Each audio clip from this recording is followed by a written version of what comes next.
চোর ছিল বড্ড বেশি, ছিল না কোনো দৃশ্যমান চুরি।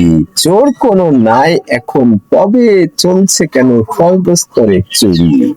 তাহলে এই যে 5ই আগস্টের পরে এই লেখাটা আমি ফেসবুকে দিই, বুঝিয়েছি যে আগে এত চোর ছিল আওয়ামী লীগের সময়ে, সেই সময়ে এত চোর ছিল, কিন্তু আমরা দেখতে পাইনি চুরি টুরি তেমন কিছু। বাইরের মানুষ জানি না, পত্রপত্রিকায় দেখে আন্দাজ করে অনেক চুরি, অনেক বাটপারি, অনেক কিছু হয়েছে।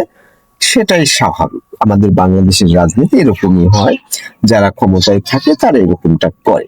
কিন্তু হয়তো অত বড় সমস্যা কেউ মনে করছে করেছে আওয়ামী লীগ, কেউ মনে করছে কম করেছে। দুই পক্ষেরই কথা আছে।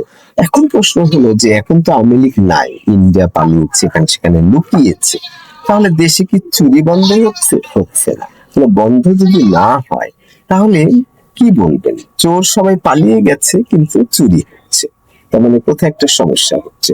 আমেরিকা, ইংল্যান্ড, এখানে অনেক সতত অনেক ভালো কথা শোনা যায়, আবার লাইট বন্ধ হয়েছে, অমনি দেখা যাচ্ছে একটা পুরুষ একটা মেয়েকে উল্টাপাল্টা জড়িয়ে ধরে আছে।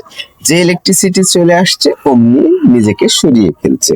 তার মানে হলো যখন ইলেকট্রিসিটি আমেরিকা বা ভিন্ন দেশে, বড় বড় দেশে যায় না, যদি কখনো যায় তাহলে ব্যাপক চুরি ডাকাতি হয়।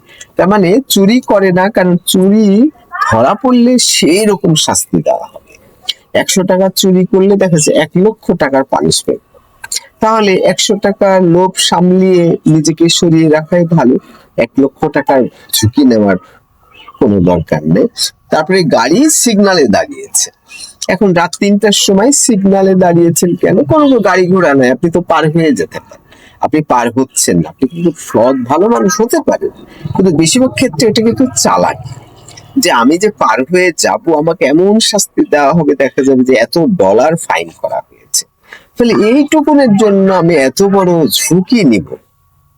সেটার জন্য বলছি চোর ছিল বড্ড বেশি, ছিল না কোনো দৃশ্যমান চুরি। 5ই আগস্টের কথা বলছি।